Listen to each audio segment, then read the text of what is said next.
கண்டிப்பாக வெற்றி பெறலாம். அதில் நிறையா இடங்கள்ல சிறப்பாக பணியாற்றியிருக்கோம். சில இடங்கள்ல சுமாரானதாக தான் பணியாற்றியிருக்கோம். நான் உண்மையை சொல்லணும். ஏன்னா உழைத்த புகழ் நிறைய பேர் இருக்காங்க. கடினமான உழைக்கக்கூடியவர்கள் தான். இதில் அதிகமாக இங்கே வாக்குகள் வந்து கள்ளபோது, அதாவது இறந்தவர்கள் மட்டும் கிடையாது.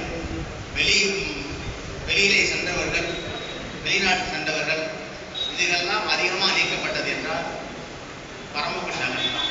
அதிகமான போராடி அதை பூரா இங்கே இருக்கக்கூடிய நிர்வாகிகள் நேரடியாக சென்று ஒவ்வொரு இடமாக சென்று அதை முழுமையாக பெற்று அதை செஞ்சு கொடுத்தாங்க. ஏன்னு கேட்டீங்கன்னா, நாங்கள் அதை நேரடியாக இந்த பூத்து பேரிய பூ வந்து நேரடியாக சென்று ஒவ்வொரு இதாக சென்று அது காரணம் இருக்கக்கூடிய நகர செயலாளர், நான், சதன் பிரபாகர், இங்கே சார் நித்யா உள்ளிட்ட இவர்களாம் நேரடியாக போய் பார்த்து எடுத்து கடைசியில் 16 இறந்தவங்களை கூட சேர்த்தாங்க. 16 பேர் இறந்தவர்களை சேர்த்தாங்க.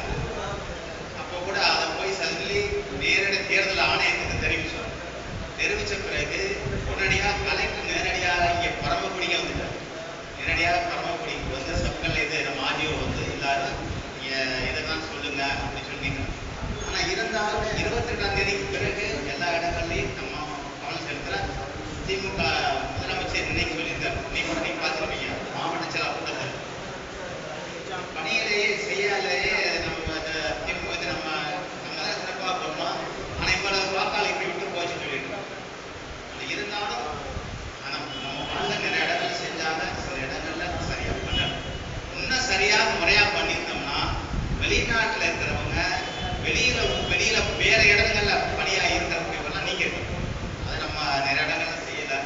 அதுபோக இப்போ வந்து நம்ம ஊர் குறிப்பாக நம்ம ஓட்டுகள் நம்ம சார்ந்திருக்கும் ஓட்டுகள்லாம் விட்டு இருந்தால் அந்த படிவம் கொடுக்குறேன் வாக்காளர் ஜாமீனை கொடுத்த பிறகு அதை நீங்கள் எடுத்து சென்று நேரடியாக பாருங்க.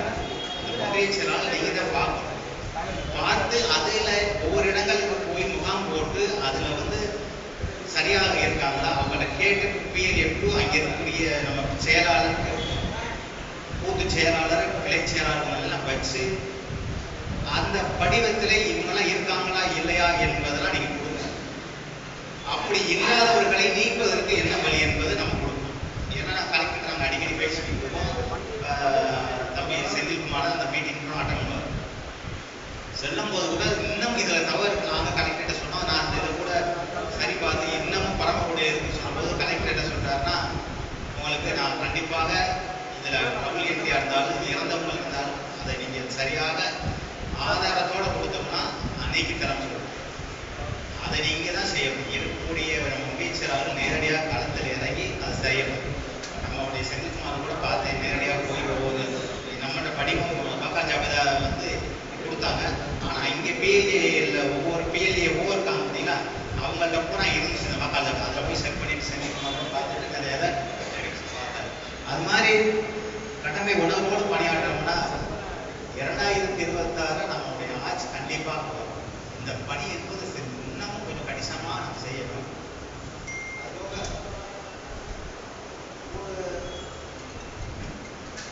சில நமக்கு வந்து பூத்துகள் கூடியிருக்கு. பார்த்தீங்கன்னா பரமக்குடி தொகுதிக்கு 20 பூத்துகள் கூடியிருக்கு. அது எந்த ஒன்றியத்தில் எந்த நம்பர் கூடியிருக்கு அதில் நான் எழுதி வச்சிருக்கோம். அந்த எந்த நம்பர் மாறி இருக்கும். ஏற்கனவே பார்த்தீங்கன்னா ஒரு பூத்து உங்களுக்கு கொடுத்துருப்போம். இப்போ உதாரணத்துக்கு நகரத்துக்கு இந்த நம்பர்லேருந்து நம்பர் இருக்கும் ஏற்கனவே. இப்போ அப்படியே காத்து மாறி இருக்கும் எல்லா இதுலேயும்.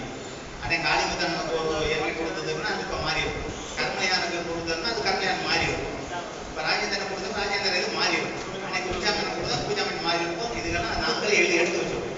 யாராருக்கு எந்த பூத்து கூடி இருக்கு, அது எந்த நம்பரில் இருக்குது அப்படிங்கிறத அப்புறமே அதை நாங்களே மாவட்ட கலைஞர் 2 நாள் அதை தான் நாங்கள் எடுப்போம். அதை கூட தெளிவாக எடுத்து அதை பட்டியலில் கொடுத்துருவோம்.